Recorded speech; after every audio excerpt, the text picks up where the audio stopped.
Curtain is fallen on the career of Jacques-Henri Kallis.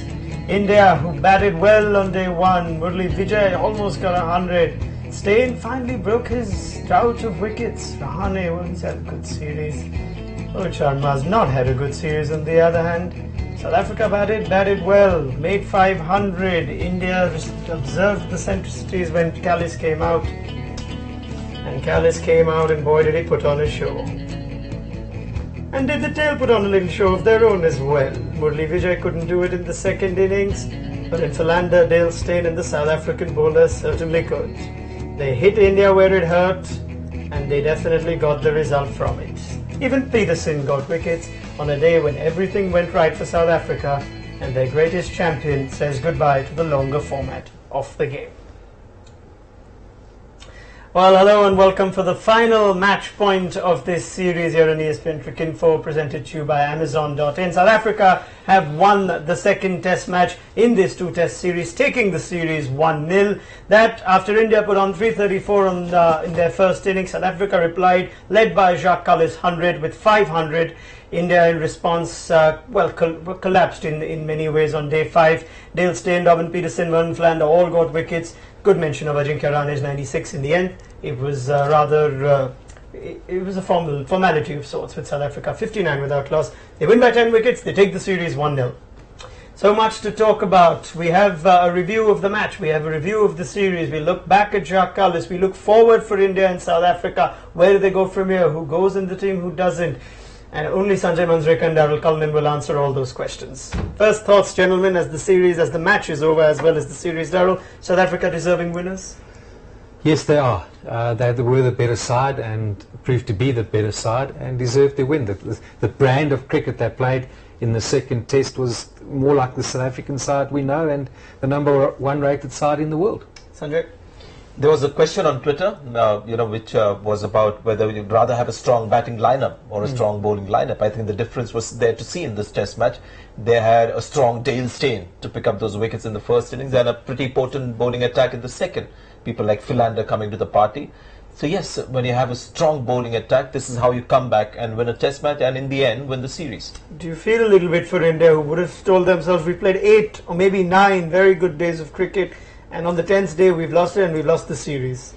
Yes, and it was to an extent almost humanly not possible for a young side. Most of them on their first trip abroad showed guts and discipline, and we were talking about the leave alone shots and everything, and it was remarkable to see and unexpected in many ways. How long would that last? And it lasted pretty long until right at the fag end. And the best thing about this test series, as opposed to the last one, is the last that we had against West Indies. The entire series lasted 5 days, and here was a test series against a strong team for India that went right through the 10 days. No? I think if India look back on the series, they'll look at that first test match. It was there for the taking. Yes, South Africa batted superbly well. And the point that I made before the first test match, and Sanjay and I agreed to disagree, just on the back of sides that have come to South Africa so many times and always erred on the side of an extra batter or bolstering their batting with all the talk of the South African bowling lineup. And India with 3 seamers ended up, the spinner didn't play well, got to Durban, we saw the effect that it had on Zaire Khan.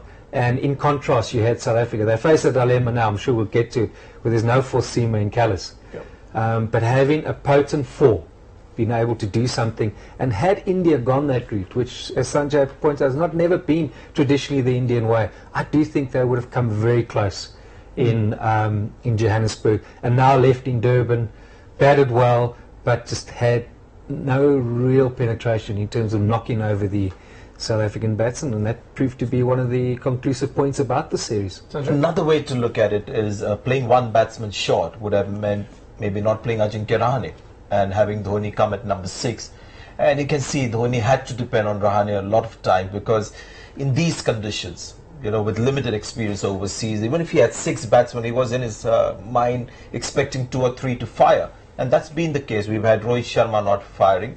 We've had Shikhar Dhawan, who's had form problems. So that's the reason why they always look for one extra batsman overseas, because of this little insecurity that they have with their batting unit overseas. Yeah, but credit to South Africa, Daryll. They were pretty much chasing the game for most of it in Johannesburg. They come to Durban, they see a pitch that they don't like, and yet they put on a performance and end up winning it. It is how impressive a performance is it? How do you rate South Africa's route in this series in general?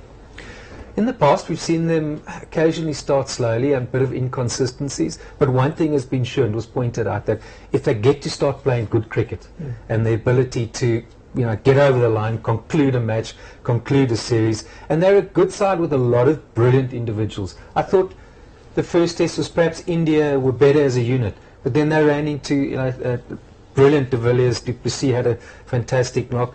This one, suddenly Steyn. It was probably Daryll Steyn that turned this whole match and the whole series on his head. Again, we've spoken about what a brilliant bowler he is.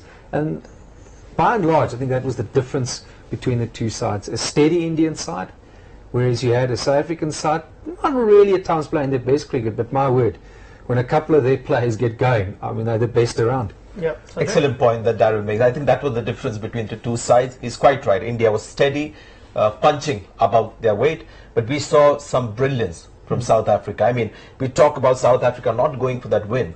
And one of the things that happens, Daryll, because of so much excessive cricket, some of the things that happen in modern day cricket aren't valued as much or not cherished as much. Yeah, I mean, they almost chased down a world record score at the Wanderers. They got so close. Now, that was the brilliance of Faf and A.B. de Villiers. That is the greatest in the performance there with South Africa. And here, in this test match, we've seen the greatness of Steyn, how he's come back and single-handedly turned this game.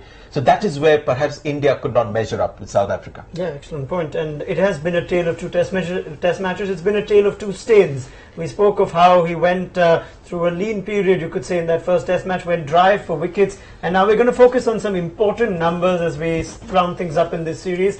Take a look at this. 1 for 227 was Steyn's performance in the first part of this series before he got his second wicket. And look at how things changed just after that. Yeah, you can see the other numbers, which are just in comparison. We'll show you that in a moment as well. But this was the big turnaround. South Africa were catalyzed with the performance of Daryll Steyn. When he came back, they looked a different team. He's been the leader in terms of the attack and the aggression and the ability to make those important breakthroughs. And just two halves, really, to the series. That first part, as we saw, he was perhaps struggling a little bit in terms of finding the correct way to work out these Indian batsmen, maybe too full, then occasionally short. He got it right this test match. He went around the wicket, he had used the short ball sparingly, he changed his angle to Pujara today, knocked over, probably for me, the delivery of the series, hit him on the top of off stump. He's just a remarkable guy, that he has that ability to just turn it on when it counts, and that's a sign of greatness. Yeah. And on the other hand, we're going to show you his numbers in the second part, and this is the Daryll Steyn that really vitalized South Africa. 9 for 85 in the second part of the series, and like Daryll Cullinan's already mentioned it, that was what pretty much made the difference. Extraordinary even for an experienced bowler, Sanjay, somebody who's played as much cricket as Daryll Steyn, to turn it around. It's important that we say it for somebody of Steyn's quality, because sometimes it can be harder when the pressure's on you to lead an attack, and then you go down in one game and you pick yourself up and probably the whole team with it. That's certainly one thing that happened with Steyn, in that first half that we talk about, where he thought he'll just bowl outside the off stump. Indian batsmen will expect the ball to bounce, they'll be on the back foot, and he'll get some easy wickets there. That didn't happen, but he was so slow, isn't it, to get to plan B. I just wondered whether there was some fitness issue or something. The fire wasn't really burning inside Daryll Steyn, and I think may have read something in media, whatever, something stirred him in that second half of the series, because there was nothing else out there that could have done it. It was just about himself, him wanting to change things, and he did it. He's so good that if he wants to change things and change the game, he can do it. It wasn't that he was trying hard and things weren't happening. He just wasn't trying hard enough in the first half. Yeah, and there was some passion. There was something to add. Yes, there was. And what is clear as well is that South Africa are managing Daryll Steyn.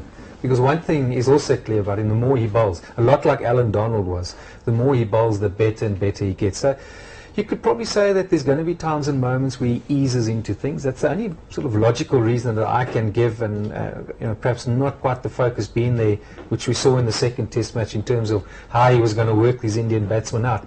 But with their schedule today and where they're going, but looking ahead in terms of the summer, he'll have 3 test matches against Australia. He's got a month's break now. I'm sure he might do a bit of bowling, but that will be a big test. We'll see Steyn bowling a lot more, and who knows, do even better.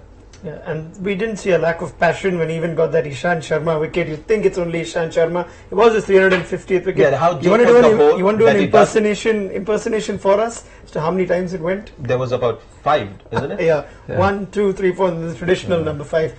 You think he'll probably pull a muscle someday just doing that. But yeah, Daryll Steyn didn't lack any passion whatsoever. Let's show you another interesting number now, which will take us through another story. Numbers are telling stories now in this in the post-mortem of this series. That's a big 0 there. It's the number of South African batsmen who scored 200 or more in the series. India, on the other hand, had Pujara, Kohli and Rahane in the 3 batsmen that scored over 200. Yeah, Simple I mean, story. you've got to say that they had one less innings. You know, fairness, India had yes. their full share of their batting, so that way they were smart. You know, they batted more than. Yeah. But again, you know, let's not take any credit away from the Indians, and that is something, you know, that's getting me to be more positive about this Indian performance. They've just shown will to survive, want to hang in there, which has surprised me. I mean, let's go back to the start of the series for India. You know, the last time they were overseas, Daryll, it was in Adelaide where they lost 4-0. You know, just counting test matches of the players that played in the test match. And the combined test experience was about 840. And then this is the next sort of tough overseas test. And you had a team that played in this last test match with a combined experience of 280. And they actually survived more overs, this batting unit, than teams of the past. We've got some numbers there as well. We've seen before as well. Yeah. Where England, Australia, they struggled to just hang in there, you know, spend time, couldn't reach scores of 300. Yeah. And here in South Africa, you can see they've done much better, 75, 79 average sort of overs per innings. That's the entire team. And this young batting unit, out of which, you know, out of the 11 that played today, 6 were on their first test match overseas in South Africa. So that is a big improvement area. Yeah. Is it fair to say that, and you would know the history of Indian batting far better than I would, but as a unit, being able to play well abroad, you've probably potentially got one of the best, yeah? Or would one have to consider the Tendulkar era? Wow. Now, I think, you know, this is a very unique tour in the sense that you've got 2 or 3 young, promising players showing good performances overseas. 93, it was Tendulkar. On occasions, there's been VVS Lakshman, Dravid and Tendulkar who played well overseas, but it was when they were, you know, very much into their strides at the international level. So this is actually, you know, one of those unique tours where we've got somebody like Virat Kohli, Pujara and Ajinkya Rahane now in this last test inning. 3 young batsmen playing well together on a tough overseas tour. Yeah. Now, let those numbers not mislead you in a picture of any ways, because remember, it's not just the South African bowling that's won them this series. They had to bat out of their skins to save a test match, and they also had to get a significant amount of lead, which could very well be the difference, which was indeed perhaps the difference in the second test match. So there was good batting by South Africa, but they did it without one key figure who's been getting runs for a long time now. Hashim Amla has only got 43. The team would be saying, in spite of Hashim Amla's poor performance, we're doing all right, Daryll. But Hashim himself, what does he take from this series? What kind of character is he to look at those numbers and go forward now? I don't think he will be too concerned, to be honest. He's been a superb player in recent times, one of the best in world cricket, one of the best conversion rates. We've seen him feature quite often in all the stats that we've looked at. 2 test matches, everyone kind of has a bit of a time. He's too good a player not to come back and play well. And, you know, be careful, Australia, because he is the guy that he'll have a point to prove. And if he gets in, he's one of the toughest guys in world cricket to get rid of. So for me, it's just a small temporary little blip. Just a small temporary little blip? I agree. Okay. Nothing more to add. I agree completely with Daryll on that. Is he a mentally strong character? Absolutely. We don't know much about the personal life. A little bit of the kind of person that he is, Hashim? Very dedicated. He's a very religious man. Those that have worked with him, I think of a comment Kepler Wessels made when he was the batting coach. He said he's never seen anybody prepare better for the challenges that he faces. And he's a guy that's going to be around a long time for South Africa. Yeah, well, so Hashim is definitely got more runs in the making in the near future. At least he'll probably stop leaving a few of them as well. But South Africa are a team that have won this series, and this extends their wonderful little series win record, if you'd like to go about it, to 24 in the last 25. They've lost only one, that against Australia a couple of years ago. So this is an extraordinary little record they're building. It's intimidating when a team like this just starts piling up, you know, an invincibility of sorts for a period of time in cricket. Yeah, there have been times when we have questioned Graham Smith's tactics and, you know, his bowling moves, but when somebody has a record of that kind, you know, what can you say in the end? So what we've seen from, you know, in this series is South Africa not at their best. They just maybe needed only 2 days of good cricket to make a real mark, but that's an excellent record to have, and nobody doubts, you know, their ability. And a lot of people also believe, in fact, Saurav Ganguly has always said that in the recent times, South Africa is the only team that has travelled well. You know, the rest have struggled a bit. Absolutely. Further their dominance. Yeah. That is the key unsaid feature of that stat, is that they've won well away from home.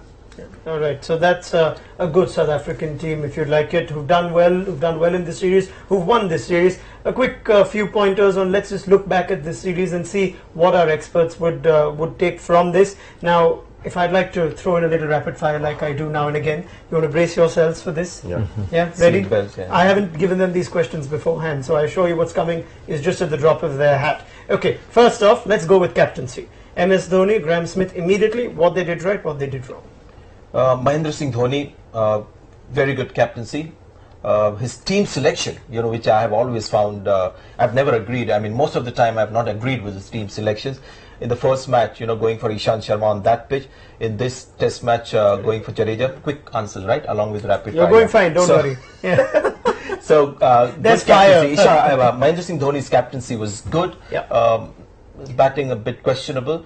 Graham Smith's captaincy I'm not able to understand. Any regret of MS Dhoni in follow-ups don't happen in rapid fires, but just since I'm putting it in, there needs to be fire. The new ball thing. Yeah, the new ball, or anything differently in the first test that he possibly could have done now in hindsight that the series has gone anywhere that you can pinpoint?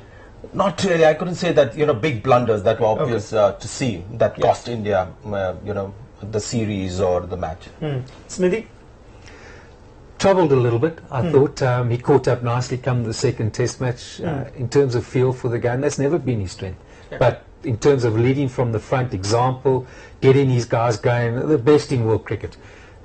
He probably the difference between him and Dhoni. I thought Dhoni was steady. Yeah. Dhoni probably pipped him in terms of where he was taking his side and his thinking on the field.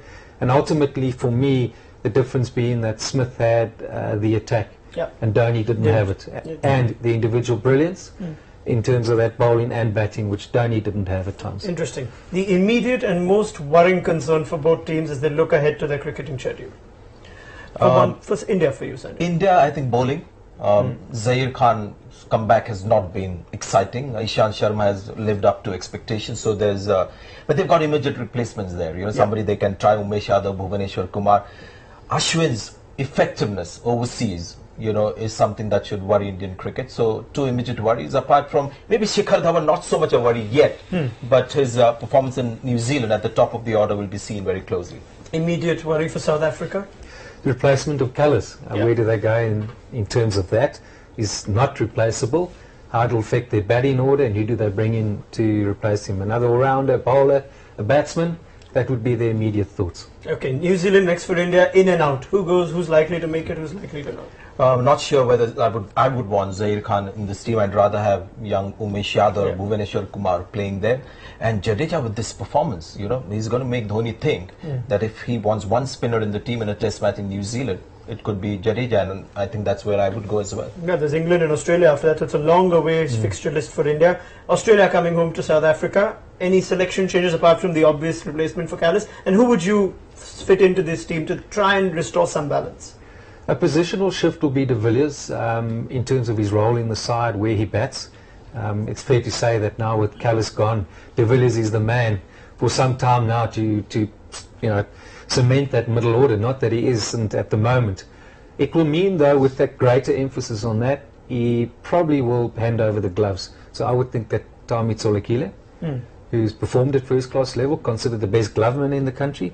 He'll come into the side. Other than that, the squad stays the same. Robin Peterson is still their first choice for spinner?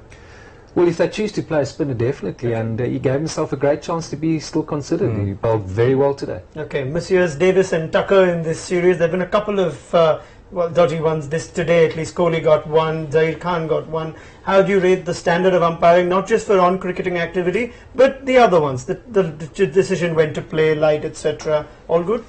You know, I have written about this, about DRS and reviews and things like that. When you don't have DRS, there are some questionable decisions where you feel and you see on replay something's gone wrong. But at the end of the series, you see the list of priorities, the things that we've talked about. Umpiring is right at the end. When you have increased technology and increased scrutiny of every decision, somehow that tends to take center stage. So it's good to see that last test, this test as well, umpiring has not been an issue. There have been a few decisions, but people move on. When the custodians of the game don't dwell too much on it. Yeah. Daryll? I think they both had a very good series. Let's just also look at the way they managed the game. Credit to both sides. They played it in an excellent spirit. Yeah. And I just like their style. They're just there going about their business. So for me, I thought they were very good. Okay. Yeah, the spirit was so good that, Rohit Sharma, Jay Steyn just kept chatting. Chit-chat. Yeah. I actually heard what they said, but I'm not going to say it. You can just watch it because the stump mic picked it up as well. Yeah, there was one very cute discussion. Yes, wasn't that it? you must mention. Between Ajinkya Rahane and Ishant Sharma when they were batting right till the very end, spoken in Hindi, and he was trying to shield Ishant Sharma from the strike. And I think he was playing the fourth ball all set, and he asked Ishant Sharma, "Can you play two? Can I take strike?" And you can face two. And Ishant went, no, one is enough. And Ajinkya Rahane played another ball and just ensured that he had only one. So that was very sweet for me. Yeah. All right. And this is one I'd like to put to both of you. Take a second if you'd like to think about it. The one lesson, at least if one lesson, that cricket can learn from this series. Well, I think the light, for a start, and how it gets handled, I think it'll be forever a disputable thing, and we'll never truly know the right answer to that. Can I just add one more thing? Are you going to talk Please. about? No, I said at least actually, one. I'm still thinking. At least one. So good. And the relevance, and I know it was unavoidable of a two-match series, simply because it would have been great to have seen these sides at least play 3 test matches. Do you need a little more time? I'll ask him for a third. No, I have standard, my standard grievances. Please. One is bad light. Fading light is not bad light. And do something about the over rates, please. All right, great. That's the end of the rapid fire, gentlemen. You all did very well. There was fire there, a little bit of rapidity as well. So good stuff. Okay, let's take a question or two now quickly before we wind things up. The last time we'll take questions on this series. Praneeth TZ, I hope I'm getting Praneeth Z. Dhoni does all the hard work and gets out to a nothing ball in tests. Similar starts to ODIs, but doesn't finish the same. Dhoni, the test batsman, interesting one. Why, Sanjay? Yes, it is a good question, because you see him taking his time in one days and in the end plays a great one day innings to win the game for India. Tries the same, especially overseas. Test batsman at home, Dhoni is good.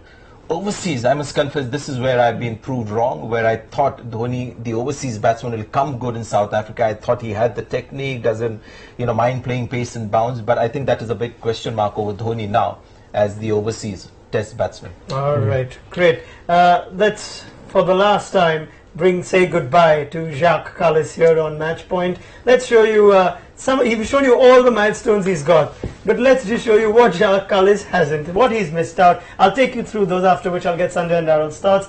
8 wickets is what Jacques Kallis needed to get 300 test wickets. He would have been the first all-rounder to score 6,000 runs and take 300 wickets. 89 runs was what Jacques Kallis fell short of to go past Ricky Ponting and become the second highest run scorer in test history. No point for guessing the first. He did go above Rahul Dravid. 11 catches. Jacques Kallis, had he taken them, he'd go past Rahul Dravid and become the player with the most test catches. And 12 short is what he fell of breaking the great Barry Richards record for the highest score by a South African batsman in his final test. Okay, we've got a few more. We're just bringing as many as he missed in. 3 tests is what he needed to become the second most experienced player after Tendulkar. 4 more sixes in that innings of 115 that he had. He would have become the batsman with the most sixes. Only Adam Gilchrist with 100 sixes was ahead. And 1 more century. He would have been joint third in the list of batsmen with the most centuries in test wins. And anything close to being level with Don Bradman would have been good. Right, those are the numbers we've got for you. There's nothing you can really react to that, but you can definitely react to Jacques Kallis. He's gone. What will the Test game remember him most for, gentlemen? Let me answer that because let Daryll have time on this one. Yeah. I thought it was an emotional decision because, with Tendulkar, you could see that weeks before we knew that this final Test match was come. This came as a bit of a shock. And I think retirement decisions have to be emotional decisions. You've got to listen to your heart, how you feel. Because if he had looked at those numbers, he would have been tempted to carry on because it was certainly not a Jacques Kallis on his last legs. So, yes, a decision that he's made maybe in the way he's feeling currently. And had he made a calculated decision, he could have been tempted to carry on looking at those numbers. Daryll? The workload, I think, was probably a big decision for Kallis, deciding, look, it's now time to hang up the boots. He didn't bat in that second innings in Johannesburg in the first test because he had bowled. So that may have just been an indication finally for him to say, look, and I think that's something we haven't really dwelled on. He's played so much cricket and it's always been taken so for granted. It was a given thing. And what was a given thing about Kallis was you were always going to get something from him. I think it's fair to say that we know his stats better than him now. Yeah. Because we've dwelled on those stats, we've looked at those stats, we try to answer the question of who has been the greatest cricketer that's ever lived, and we've given Sobers the liberty of the same stats and drew comparisons at 93 test matches. I think the very fact to be spoken of in the same breath says enough about anybody's career. Yeah. We've looked at the impact that he's had on matches, that perhaps that X factor. That's the only thing that I've been critical of his career. And he answered it in a way for himself in a recent book where he said, well, that was not what I thought my cricket was going to be about. It was going to be about my first role of occupying the innings. He's amassed such wonderful stats. We then looked at since 92 and the recent era, and where he matches up against the likes of India's favourite son Tendulkar. Yeah. And I tell you what, there's moments in looking at those stats where you can say, well, maybe he was a more valuable number 4. But all round, I'm going to just stick my neck out and say the most valuable, best cricketer of his generation. And even from a batting perspective, throw in the whole package, I'd rate Jacques Kallis as one, and then there was the rest. Yes. Sanjay, just very quickly, you concur with that one little simple question. As unfair as comparisons are, is he the greatest cricketer of his generation? I think we saw one important stat today about the Man of the Match awards, the frequency of a player getting the Man of the Match award. It's not just about numbers. If you play a lot of matches, you'll get more Man of the Match awards. But frequency as to how often he was awarded the Man of the Match award. It's a very simple way of looking at the impact of a player. And I think most people, who make the adjudication of Man of the Match awards, and at most places, most matches, I think it's a sensible choice that they make. And Jacques Kallis there, scored very high. He was, I think, in the top 7 of the guys who made the most impact on the game. So there you are. We focused a lot on all of that, but one thing probably needs just as much highlighting, that he's left the game in a wonderful way. So well spoken of. He's played the game in a great spirit. I can't recall anything being said about Jacques Kallis. And only a quality human being ends up within a career so acknowledged. Well done, boys. Fantastic stuff on Jacques Kallis. It is truly been a privilege to watch Jacques Kallis. And the last question that I will put to Sanjay, Manjrekar and Daryll Cullinan has nothing to do with the match itself. It is, did you guys enjoy yourselves on Matchpoint, gents? It's been wonderful because we've been blessed being here at Cricinfo, where we've got the best cricket statisticians in the world. And it's been a feature of our show. And for me, it's been great, particularly in this instance. I found out so much more about our past cricketers, Sobers, Kallis, Tendulkar. And I would recommend that to anybody, because one thing, the stats don't lie. They do tell a story, and it makes for great reading, and it's just refreshing to be able to know a bit more about the game. So thank you to everyone at Matchpoint and all the guys at Cricinfo. On behalf of all of them, you're welcome, Daryll. Don't worry about it. Sanjay, how much did you enjoy it? Actually, we're very fortunate on Matchpoint. The last series that we covered on Matchpoint, the last day was dedicated to Tendulkar. It was a very emotional end to that series of Matchpoint. Today as well, Jacques Kallis, two legends that we are bidding goodbye to on the last day of 2 consecutive match points. Enjoyed the company of Daryll Cullinan, a thinker. That is something that you don't find very often. Cricketers who think. Yeah. We are a breed We managed to find the fish them easy out. solution for everything. He is a bit of a thinker, so it was brilliant there. And Ronak, you're always fun to be with. Oh, thank you so much. I was just hoping someone mentioned it, except me mentioning myself. But it's been a pleasure to have you, Sanjay Manjrekar and Daryll Cullinan. And on behalf of all our viewers, of course, a very happy New Year to both of you. Thank you. And yes, well done, Rajesh. Well done, Shiva, the stats gentleman on the scenes. Well done to everybody on Matchpoint, of course. I speak on behalf of the experts, not as a Cricinfo person ourselves. We hope you've enjoyed Matchpoint. We hope we've been true to our tagline of sharp analysis and straight talk. We will definitely vow to continue that in the future. When Matchpoint returns in the future, we don't know. But until then, goodbye.